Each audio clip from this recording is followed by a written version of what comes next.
Okay, everyone, in the interest of time, we're going to go ahead and get started. Good evening. I'm Scott Clowney, Director of Exhibitions and Public Programs. Thank you all for joining us tonight. Tonight, architect Anthony Harris, AIA, moderates a conversation with architect and artist James Stokoe, AIA, about his artistic process related to photographs featured in the virtual exhibition 4x8 Cityscape. Those photographs, on view at aiadc.com/virtual exhibitions, reveal the overnight boarding up along Wisconsin Avenue in Northwest Washington, D.C. during the protests that followed the killing of George Floyd on May 25th, 2020. In the conversation, Jim also shares his thoughts on the architecture profession's efforts to proactively engage in the national conversation regarding systemic racism. Before we begin, a note regarding your participation tonight.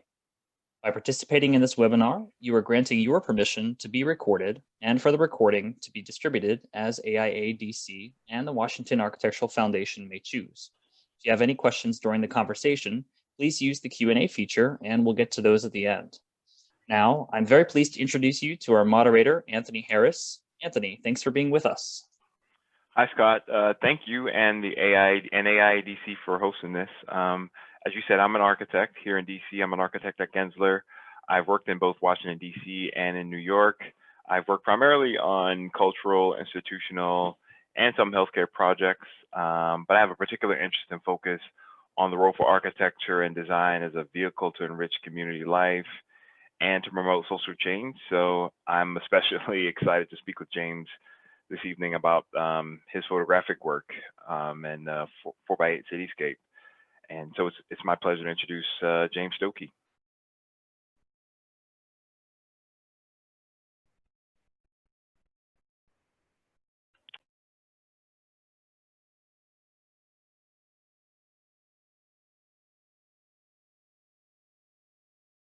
Hi, James. I think you may be muted.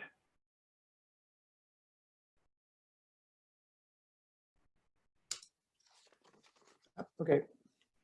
Good evening. Can you hear me now? Absolutely, yep. I'm an architect with an interest in using photography as an inspiration for my architectural work, but also as a medium to explore in particular the workings of happenstance in our built environment. My architectural experiences included working for the architect Charles Moore in a year between undergraduate and graduate programs at Washington University in St. Louis. I worked at Hartman Cox Architects for 5 years and have been the principal of my own practice since 1984. I was a Stedman Fellow at the American Academy in Rome, 1978 to 1979. My graduate architecture thesis was on decorative brickwork and was published by Dover Brick Books in 1982. I had an exhibit of my photographs at the AIA headquarters gallery titled The Architecture of Construction in 2008. Great.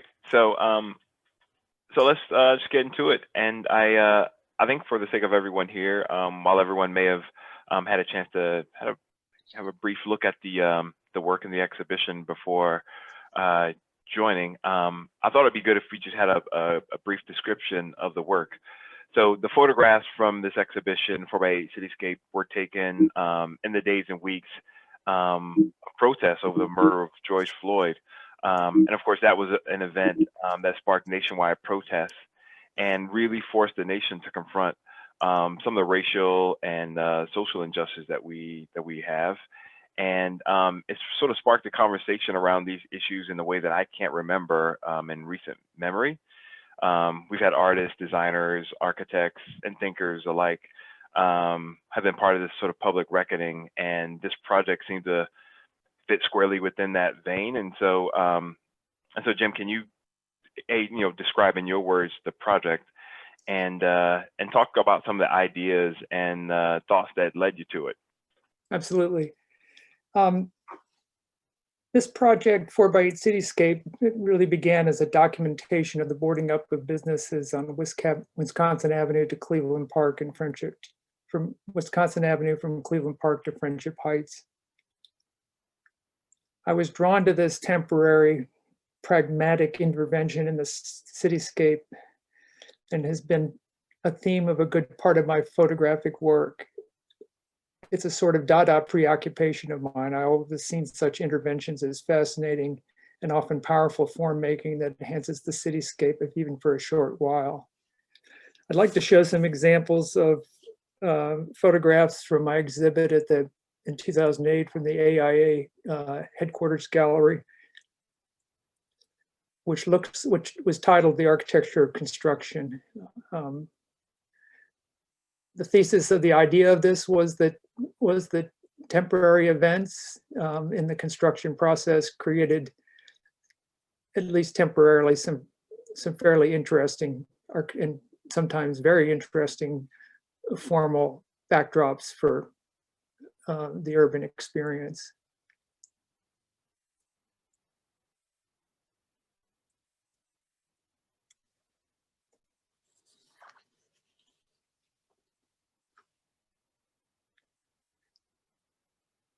The photographs in the 4x8 exhibit were taken a day or so after the demonstrations in DC and elsewhere that were becoming a national, even worldwide response to the murder of George Floyd.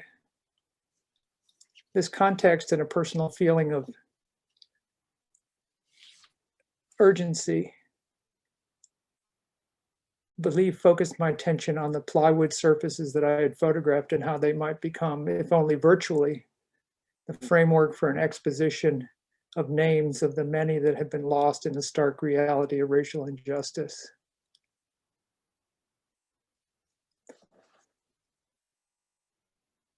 The process of making these images really a form of collage. The photographs were all shot in a period of a couple of hours. The addition of the names and places was created in Photoshop. I utilized the program's tools to achieve a visual realism that I felt would give substance to this concept for a commemoration and a call for a change.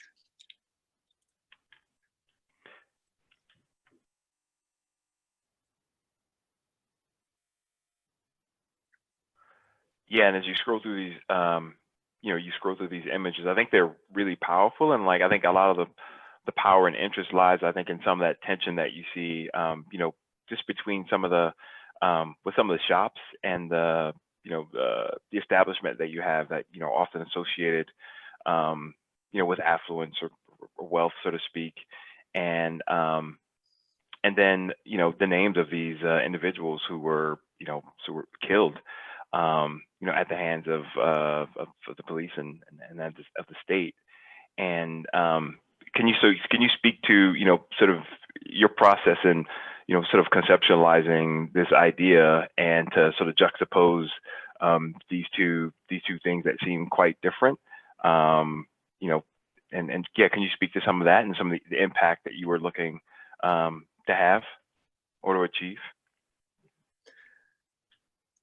Well, I think that in the intro, I mean, one of the things that struck me was that there was a consistency and a great deal of variation in the way that the board ups were carried out. Everything was based on the 4x8 module, but the carpenters cut up pieces and fit and try so they wouldn't waste material, or maybe that was all they had. So each one is kind of unique in terms of its backdrop, but then consistent in terms of the kind of material, the unfinished materials of the plywood and the OSB. And I think the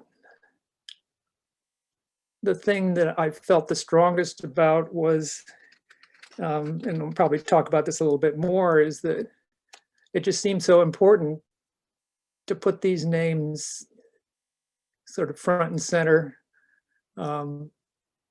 because they need to be said and they need to be read. And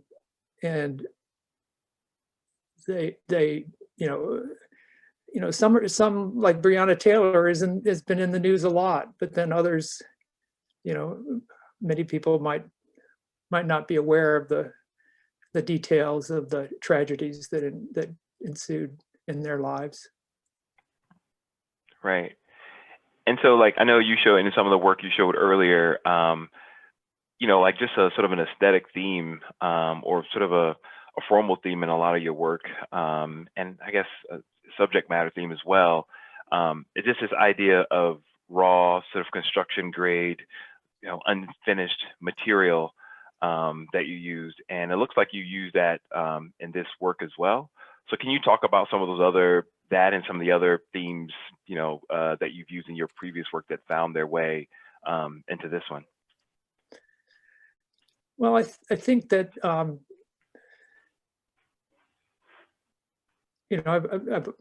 have an interest in sort of using found materials in collaging photographs, and plywood in a way comes across as being kind of a found material when it's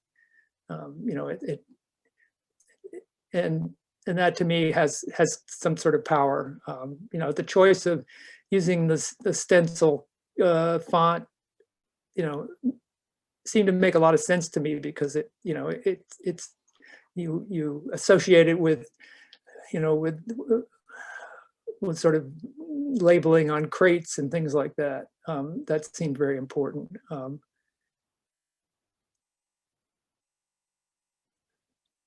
And I OSB board to me is very fascinating in some ways, because of the variety and the texture that you get. And obviously there are a lot of architects that have played up on that, and people have done many architects have explored projects that use those materials. I suppose Gary showed us the way a long time ago on how to use sort of everyday materials like chain link fence, et cetera, in doing notable architecture. Right. And I think, one of the things that, I was talking about sort of the tension that you've created, between subject matter and how you juxtapose, materials earlier. And I think another sort of source of tension, a really interesting creative tension that you've provided here, again, is in that use of material, right? We often associate plywood, as having sort of more of a temporary quality, right, and less permanence. But then, you've layered these names on the plywood, right? And you talked about Breonna Taylor and this idea of inscribing her name in a way that like preserves her memory, and like this idea of remembrance, while being on this sort of temporary material. And I know you've also talked about the fact that you worked at the National Archives, and you've done some work at some other cultural institutions like George Washington's Mount Vernon, for instance. And a large part of this national conversation that we've been having on race is, has been focused on the importance of representation and inclusivity in our national story, and the memories that we do preserve. And like, for instance, like the debates that we've been having around naming of Confederate monuments and things like that. So documenting names and artifacts and images is clearly a really important and crucial aspect of how we define ourselves. And oftentimes that's like, with museums and archives and monuments. So can you talk a little bit more about the role that history and remembrance played in this exhibition? Sure. Before I jump into that, you had asked me the other day about whether there was something else in my photographic work that brought up similar themes to this, and I would say being that it hasn't been common in the work that I've done. There is a series of pieces that I've put together.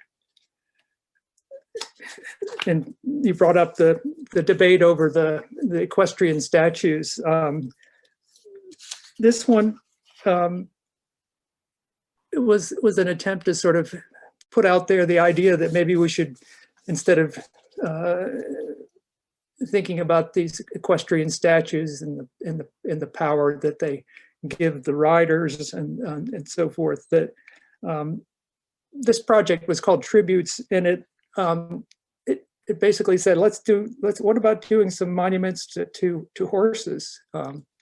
These are the powerful creatures that millions of which were perished in World War I. And I think the thing that kind of struck me and wanted me to do this project in particular was the countless horses that have been ridden to their deaths on racetracks. And an interesting statistic, in 2018, almost an average of 10 horses died every week at racetracks in the United States. It's pretty astounding. And at the time, I thought it was something worth exploring. And I think it, and it's about the public space, and it's about saying, what should monuments be? How should we be using their opportunities to message? And so I think there is a relationship to the 4x8 project. Right. Let me talk a little bit about, you mentioned, I think that the 4x8 project doesn't just come out of there's in my architectural firm's work, we have experience working on a number of projects for the National Archives, for many of the Smithsonian museums, and more recently for George Washington's Mount Vernon. This is the bookstore at the Museum of American Art. It's no longer there because of the Hartman Cox renovation, but it had a good life while it was up. And so it basically is plywood with lettering on it. Of course, this is very, very nicely finished, custom curved and veneered plywood with very simple vinyl lettering on it. But I think, it is an idea of how to integrate architecture and graphics in a way that means a lot. National Archives, we did a series of murals that kind of highlighted the kind of major themes of the collection of the National Archives. I mean, these clients are just such treasure troves of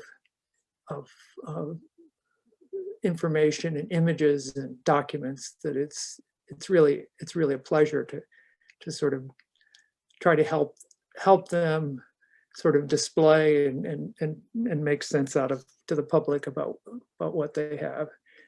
Natural history, public space design and museum retail, and then you see in the background a frieze that highlights the kind of areas of study that the scholars at natural history engage in.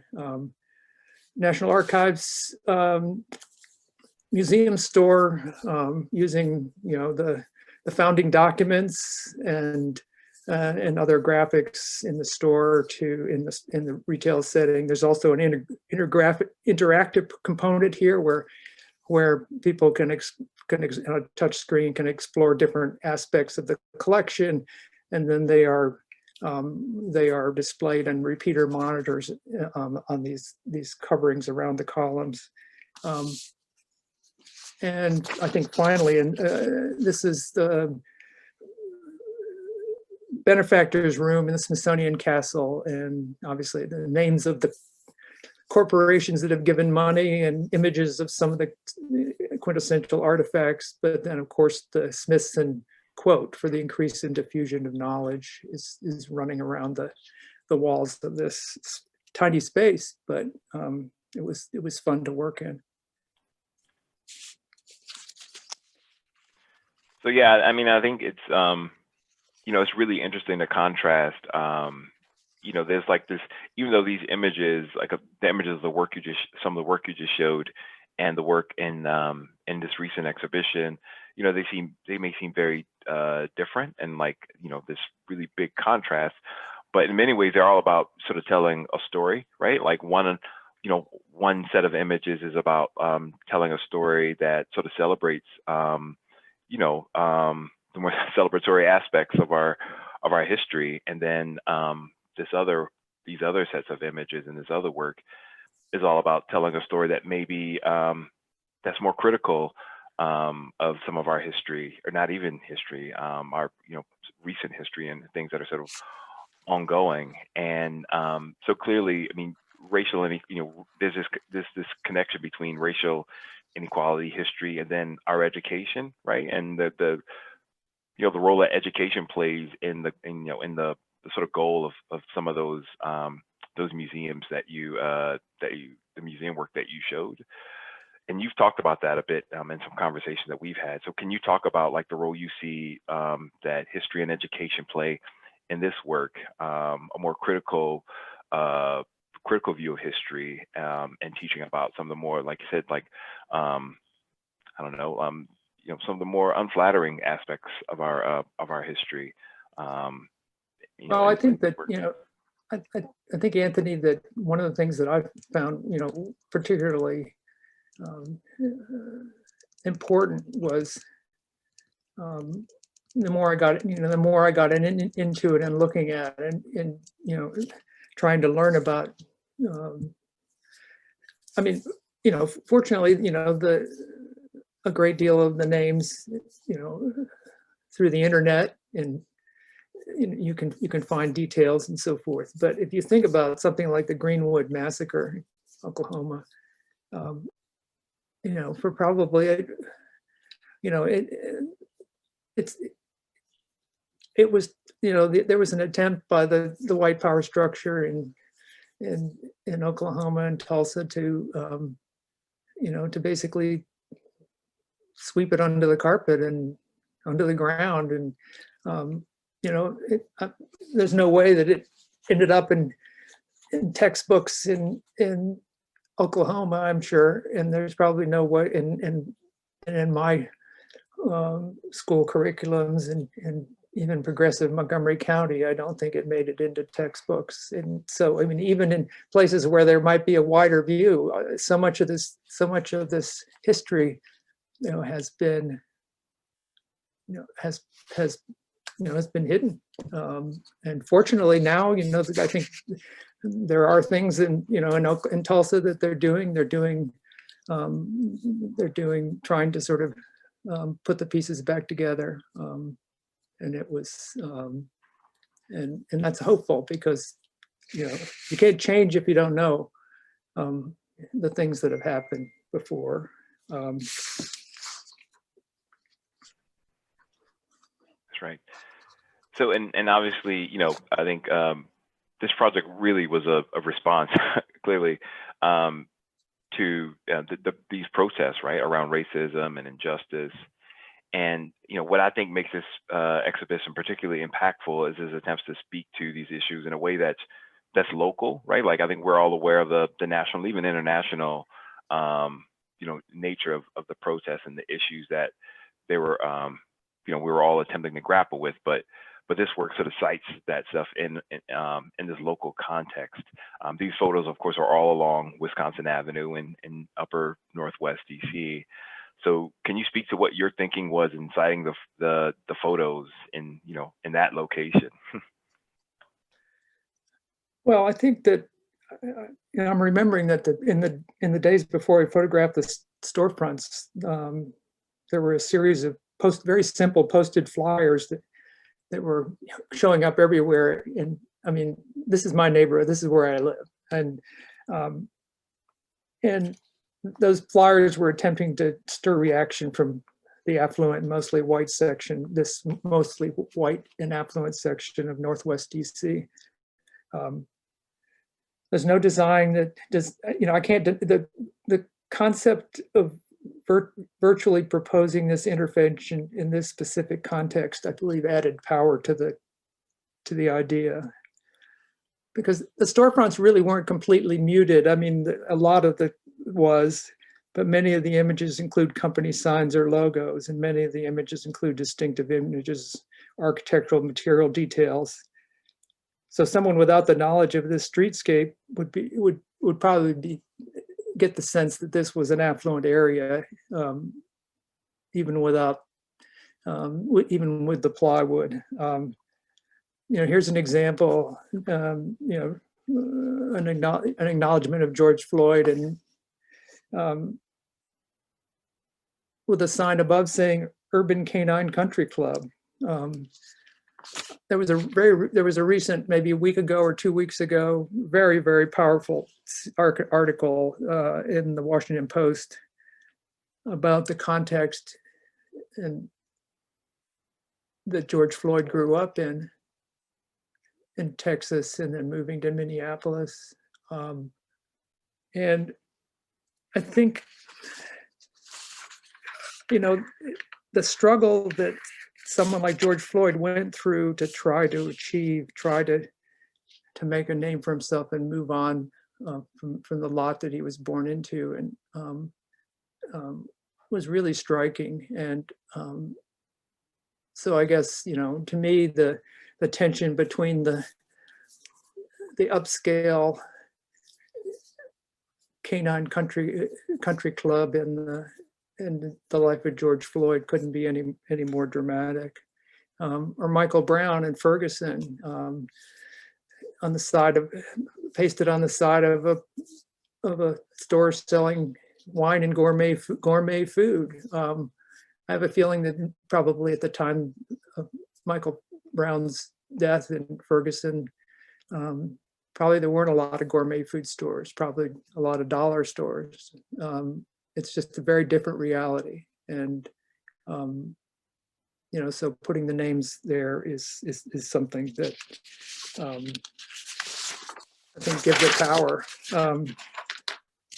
One of the things, maybe jumping ahead, but one of the things that that also I think I found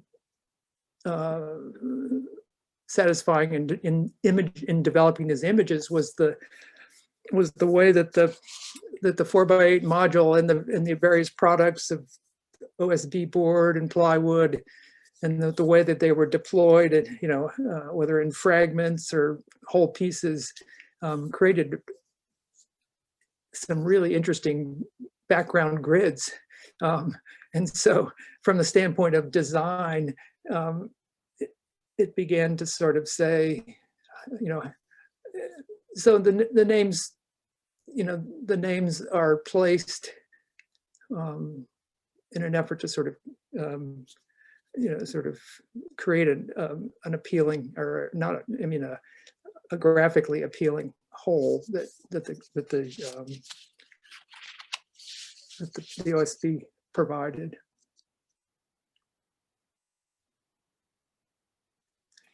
Sorry, but yeah, that's a really important aspect of all of this that that you just sort of touched on.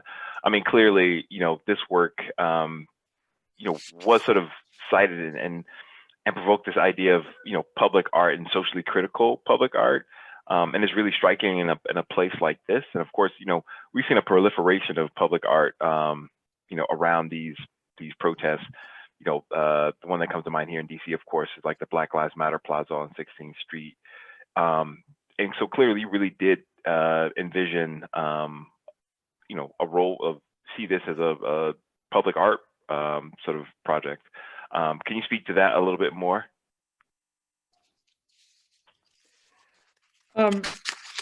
Yeah,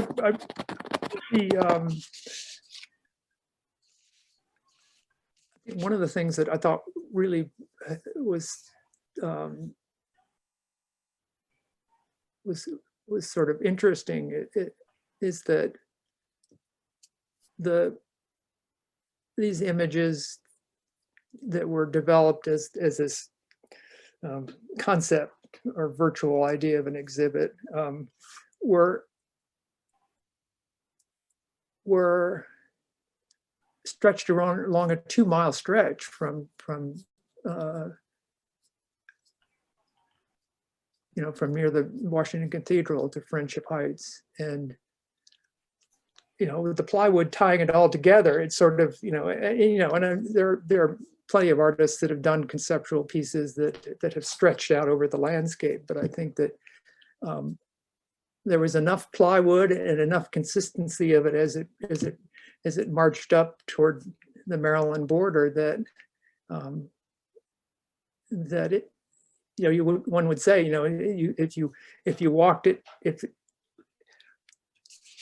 had something like this been executed in reality, the walk, the 2-mile walk, I think would be a very powerful walk. And you know, and one can envision that and, you know, and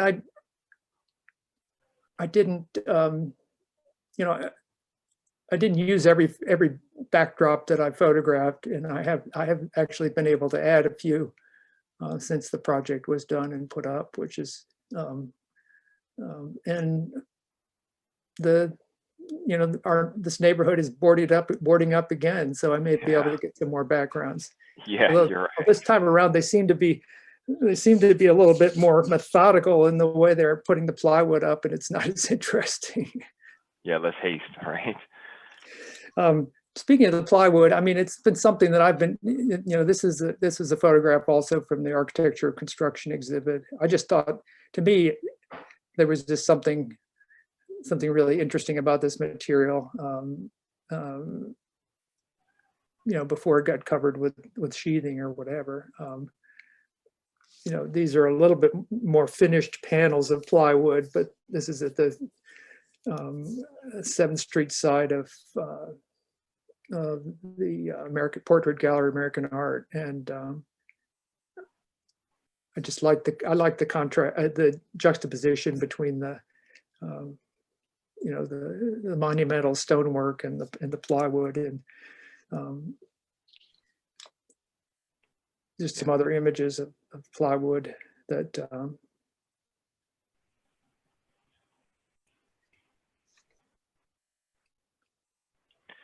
So one thing I definitely did want to touch on, I wanted to leave some time for, because I think this is really important. You know, like clearly, you know, this is photographic work and this artistic work, but it's work that's meant to inhabit the innocent intervention in the public realm, right? And that's the, you know, that's the purview of architects and designers and planners. And it's also meant to comment on like a social justice or social injustice situation, and be a commentary on equity and disparities and access to things like, you know, policing, for instance. So can you speak, I guess, in a really broad way about what you see as a proper role for architects and architectural practices as agents for social change? Well, I mean, I think particularly,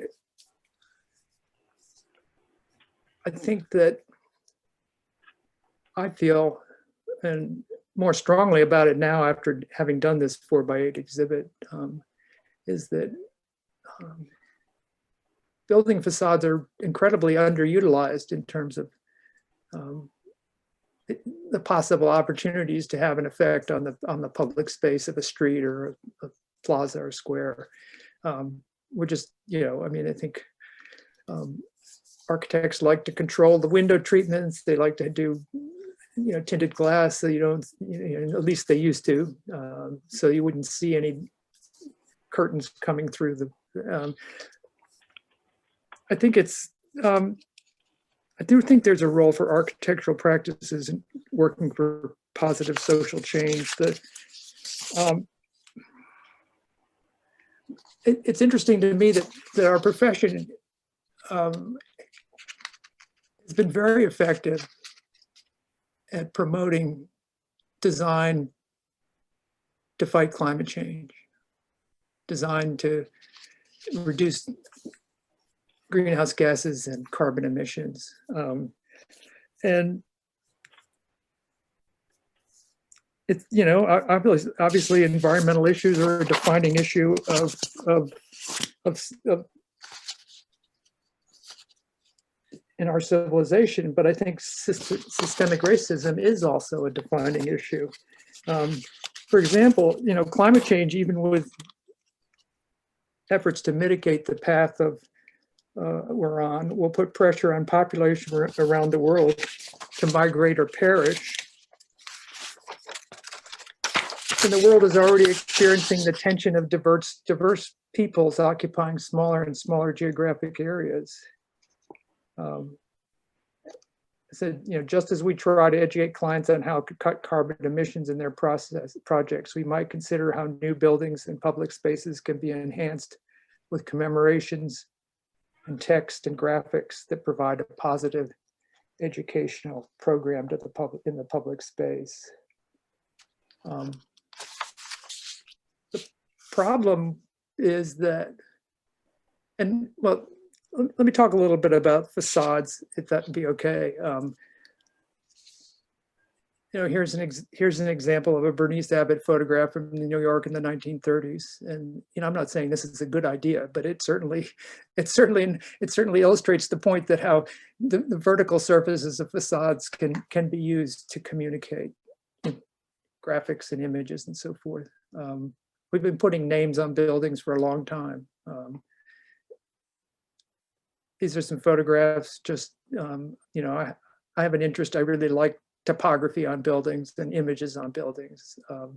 Sometimes old ones that no longer fit the neat works of the building, but what's going on, but they just become interesting sort of artistic or character in giving elements. Obviously, they're not going to last forever. They're barely hanging on. Or building like this that got in St. Louis that got torn down, about 15 years ago because they couldn't figure out how to restore it.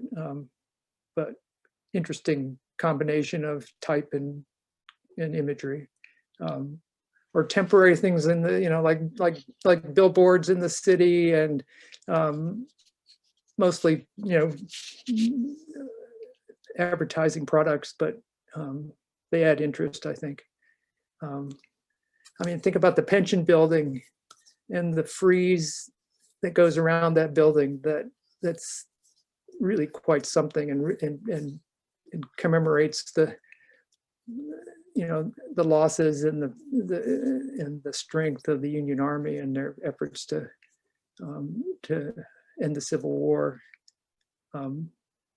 This one, I think, is one of my photographs from my thesis on decorative brickwork.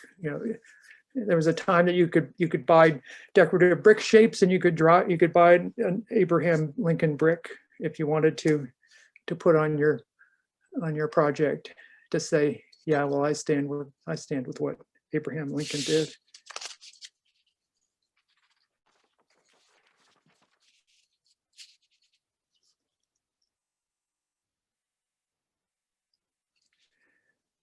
I think that on the subject of sort of architect's role in the public space, one of the problems is that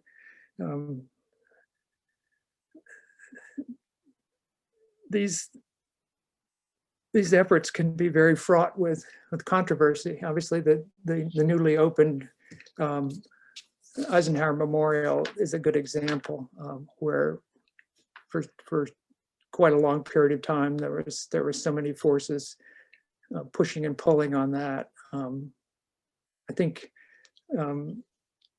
it's difficult. A little bit less controversial, but I think one of the certainly my favorite presidential memorial. But there were some controversies, but it's a great example of incorporating art, incorporating ideas, the symbolic nature of the fountains, the texts, and the space itself is really quite remarkable, I think. This is a HOK project in Harlem. To me, I think it is at least in this photograph at nighttime, it's really strong. They reproduced some WPA murals and put them into their glazing system. I think to me it's a really nice statement. I've thought a little bit about the idea that maybe, and I'll wrap this up quickly, but that maybe there should be a concept that there would be something created that would be facade easements that that would provide a tax incentive to a company building a building, and that easement could be used, by a WPA type organization to create public art or public information projects on parts of facades. This is an interesting one. A group in India that is promoting art on buildings in India, and they talk about this as sort of embedding art in the streets. And I think it's I don't know if we have anything like that in the United States or not, but it seemed like a pretty interesting program. And finally, sometimes if we would just we could convince ourselves and our clients to leave space for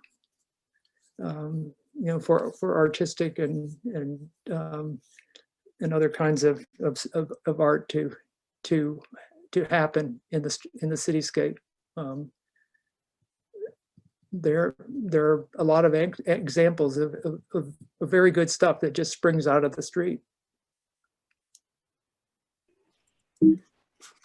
So these are all, these are all really, really interesting, I think sort of compelling ideas or examples of, the role of architecture, right? And the architectural work, the like messaging to speak to, broader social issues.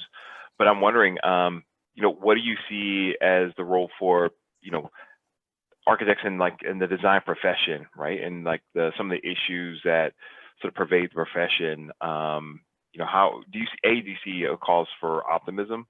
Is there anything happening in the profession that makes you hopeful? And do you see any role or sort of trends happening within architecture that sort of points toward a brighter, more hopeful future in terms of us sort of confronting social issues like this? Well, I would say that again, I would look at the role that the architectural profession has played and playing in the environmental crisis, and I think that there's probably a model there to look at and say, that the profession at the national level and at the local level and through groups, that there's been a lot of education. There's been a lot of, and I think that's very optimistic. I think that it tells me that if, I think we have to do something related to these topics that we're talking about. But I feel optimistic because I think the architect can be a force for change if it puts its mind to it.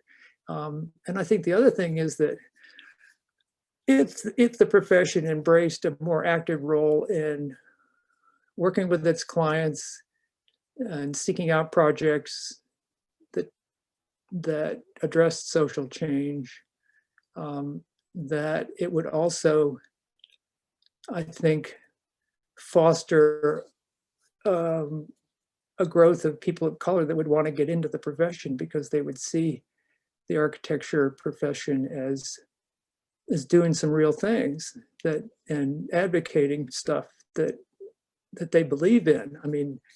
I think I have a feeling that would be a follow-on that would be obviously a very, very important one.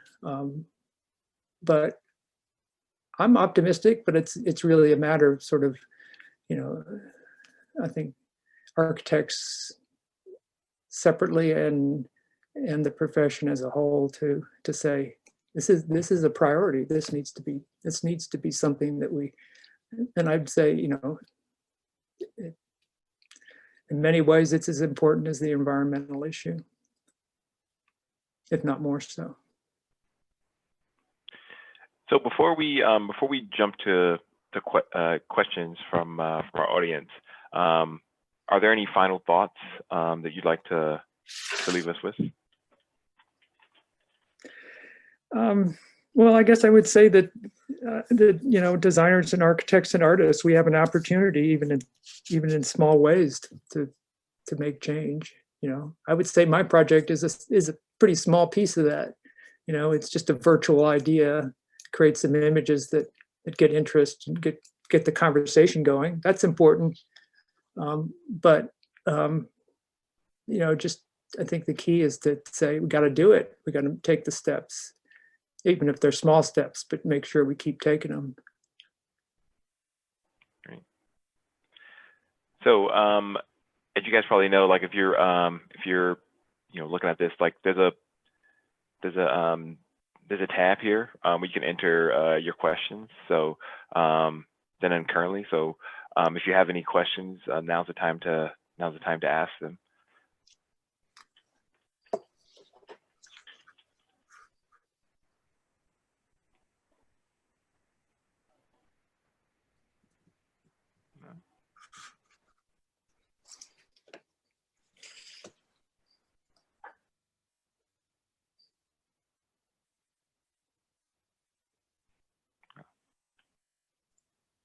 Hey guys, this is Scott. I'm going to chime in with a question. Thinking about these surfaces, which are temporary surfaces, as moments for remembrance and reflection, and your ideas, Jim, about some sort of long-term application that is embedded into the facades in streetscapes. What strikes me is that this is a particular intervention that is temporary and then it goes away. So if this were more of a long-term thing, you would be dealing with a situation where it's the actual facade of a building, and then so you have clients or owners of buildings, and how did they respond to the face of their building as a place of remembrance? And I don't know if I'm asking my question right, but or if you could talk a little bit more about that, and how that might become more realistic, I guess. Well, I think that obviously a private business owner has to be, or building owner or corporation or whatever, has to be on board with the concept. Let's if you talked about the idea, okay, let's take the 2 miles and see how could it be done. It could be that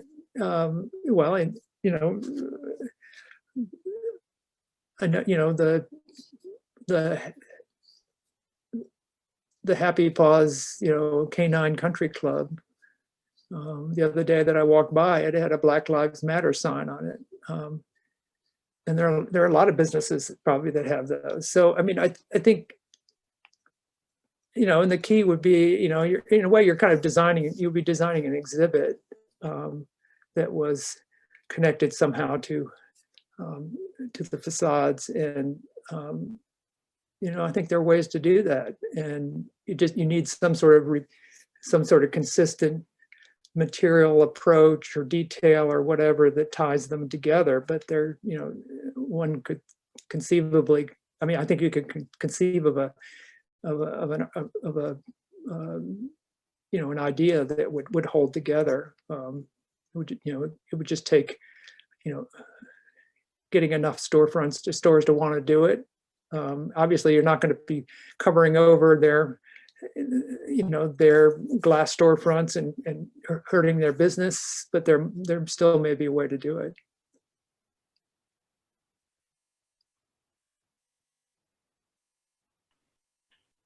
Yeah, but it really points to the just some of the challenges inherent in having our work play this sort of this social justice role, because there are times when it may be at odds with some of the material interests, I guess, of our clients, who may not embrace the idea of sort of being provocative or speaking to an issue that may offend some people. But at the same time, they offer these opportunities for us to to take on a greater role, than just sort of,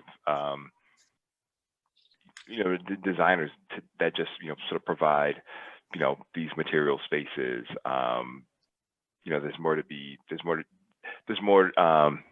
There's a greater role for architecture, right?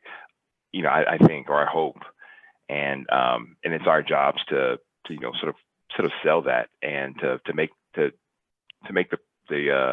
convince our clients and the public that these things, that this should be prioritized in the way that, like you talked about the example of, the environmental movement, that equity and social justice, that these are things that should be really important factors, and things that we should consider when we design. Yeah, it seems like such a, I mean, I walk around the neighborhoods and you see so many Black Lives Matter signs around, and and that's good, but there's not, I think if there could be a way to create a more permanent facade attached or whatever somehow, but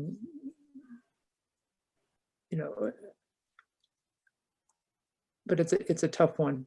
Yeah, and then just beyond the sort of the signage and the typography, I mean, that stuff has its role, but really there are these really big structural inequities in our society, and oftentimes the built environment reinforce those inequities. And so what can we as architects do to start to undermine that, and make it known that we're not comfortable with those sorts of things, and how can we use our skills and our expertise to provide a built environment that that seeks to sort of undermine some of these issues and these disparities, and not sort of be tools or vehicles that further these inequalities. It's difficult, but I have a feeling it's going to be a big driver, and a front of mind sort of conversation, or I hope anyway, in the future of our profession, and how we see ourselves. And really, if we're going to want to attract, greater diversity of talent, I think that's going to be one of the key things that we're going to have to grapple with. Right. Well, just really quickly, I also think there just as there is a role for governments and local governments like the District of Columbia in environmental laws and or regulations and or goals and so forth. Is it not reasonable that that public space, fostering the public space and the messaging could also be something that was given power by a political body like a government. So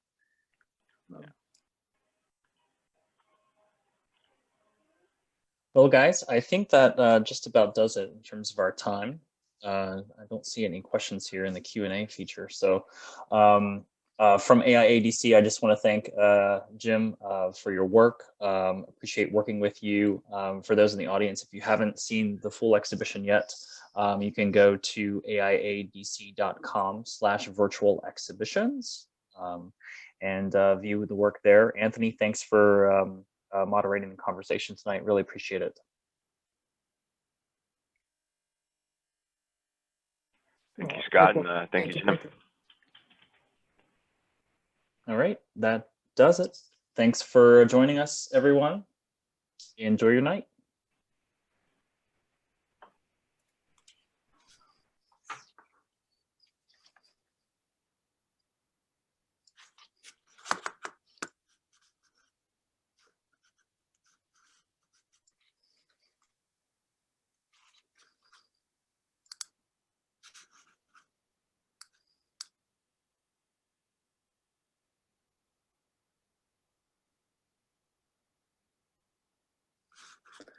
well, thanks again, Anthony, for working on this. Yeah, thanks, Jim, for taking this on. Yeah, it's really, I love the photographs. I think it was really great work. Yeah, and Scott, thanks for deciding to host this. I really appreciate you guys interested in this too. How do you guys? So Scott, I mean, just curious, how do you think things went? Well, I noticed, turnout was pretty small tonight. I think there's a couple of things happening. One, we usually don't do free events. When it comes to the exhibitions, our receptions are free events. So, and there's always a 50% attrition rate with that. Just so you know, we had just under 30 people registered. So, and it looked like the full attendance tonight was 7.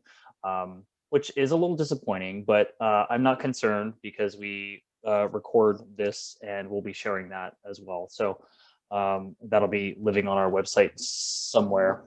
In terms of the content, I'm just really appreciative of the effort to talk about the idea of remembering people and these issues, which are really tough to grapple. So, it's really something that I think is important. And we've had quite a few people comment on your exhibition. So it's been great to know that visitation is there and people are seeing it. So that's really great. I'm just curious, how many like I've been to some of the exhibitions you guys have actually had in the in the district center, but how many of these sort of virtual exhibitions have you had? So we just started, obviously, since everything's moving at home. So I've got let's see, 2, 4, 6. I've got 6 up right now, and I'm working on our annual awards. So we're going to be doing our chapter awards and Washingtonian awards on there, and then I'm busy trying to figure out what's going to happen at the beginning of next year too. So, but I forgot to mention, one of the things I think is going on, obviously, with the election, everyone is just really focused, and everyone's hitting refresh on their on their computers, and yeah, it's a tough night. Yeah. Yeah. Any other thoughts? Oh, none here. Again, I really appreciate the fact that AIADC is like decided to, and Jim, your work being a contribution to it, but to deal with some of these this issues that are sort of at the nexus of like architecture and like sort of social justice and race specifically. I think it's really, really important. And DC, unlike a lot of other cities, like has a pretty interesting history of sort of Black and brown architects and designers. So this is good. Well, thank you both. Appreciate it. I'm gonna sign off now. All right. Thanks, guys. Take care. Take care now.